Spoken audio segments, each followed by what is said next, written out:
మహాపరిశుద్ధుడైన తండ్రి, ప్రేమగల దేవా, మీ పవిత్ర పాదములకు హృదయపూర్వకంగా వందనాలు.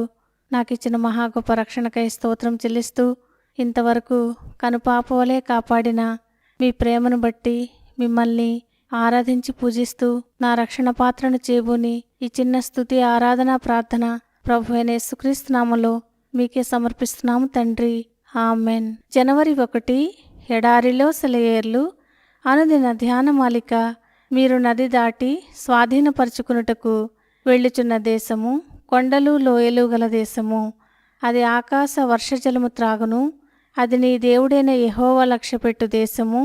నీ దేవుడైన యెహోవా కన్నులు సంవత్సరాది మొదలుకుని సంవత్సరాంతము వరకు ఎల్లప్పుడూ దాని మీద ఉండును. ద్వితీయోపదేశకాండం 11వ అధ్యాయం 11, 12 వచనాలు. ప్రియమైన స్నేహితులారా, రాబోయే కాలంలో జరగబోయే దాన్ని గురించి ఆలోచిస్తే అంతా అగమ్యగోచరం. క్రొత్త సంవత్సరం మన ఎదుట ఉంది.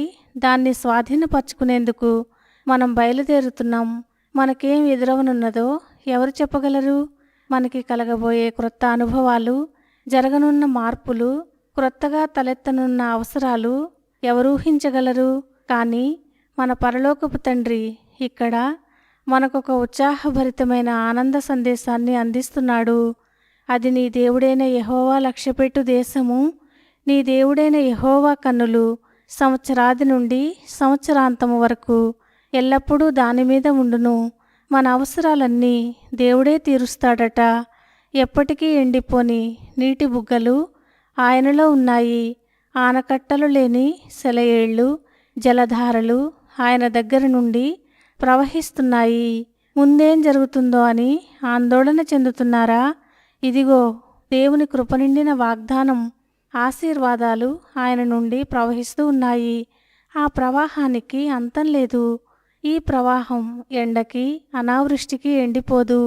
ఈ ప్రవాహం దేవుని పట్టణాన్ని సస్యశ్యామలం చేస్తుంది.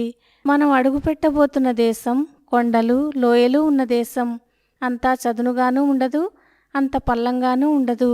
జీవితం చదునుగా ఎత్తుపల్లాలు లేకుండా ఉంటే అది నిస్సారం అవుతుంది. కొండలు లోయలు ఉండాలి. కొండలు వర్షధారల్ని పోగు చేసి లోయల్లోకి ప్రవహింపచేస్తాయి. మన జీవితాల్లోనూ ఇంతే. కొండలు ఎదురైనప్పుడే మనం కృపాసింహాసనం ఎదుట మోకాళ్ళుని ఆశీర్వాద వర్షధారల్ని పొందుతాము. కష్టాల పర్వతాలను చూసి దిగులు పడతాము, సణుగుకుంటాము. కానీ ఈ పర్వతాలే మనపై వర్షాలు కురవడానికి కారణం. అరణ్యంలో, చదును ప్రదేశంలో ఎంతమంది నశించిపోయారో, అదే కొండలు లోయలున్న ప్రాంతాల్లో వాళ్ళంతా బ్రతికి అభివృద్ధి పొందేవాళ్ళు కదా.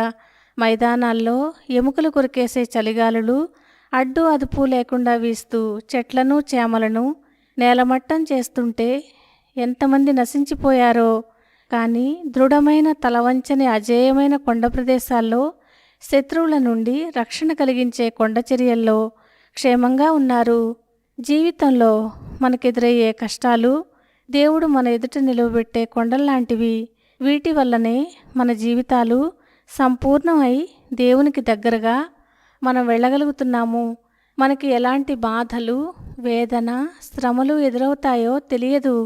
కేవలం నమ్మకం ఉంచు. ఈ హెచ్చరికను అనుసరించి అలా చేస్తే ఈరోజు దేవుడు మన దగ్గరికి వచ్చి మన చెయ్యి పట్టుకుని ముందుకు నడిపిస్తాడు. అది మంచి సంవత్సరం, దీవెనకరమైన క్రొత్త సంవత్సరం.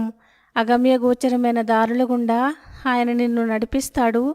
అడుగులు తడబడిన, అలసట పైబడిన, పైపైకి అంధకారం దారి మూసిన, గాలివానలు గోల చేసిన, మబ్బులు విడిపోతాయి, ముందుకు నడిపిస్తాయి. దేవుడు ఈ మాటలను దీవించునుగాక. ఆమెన్.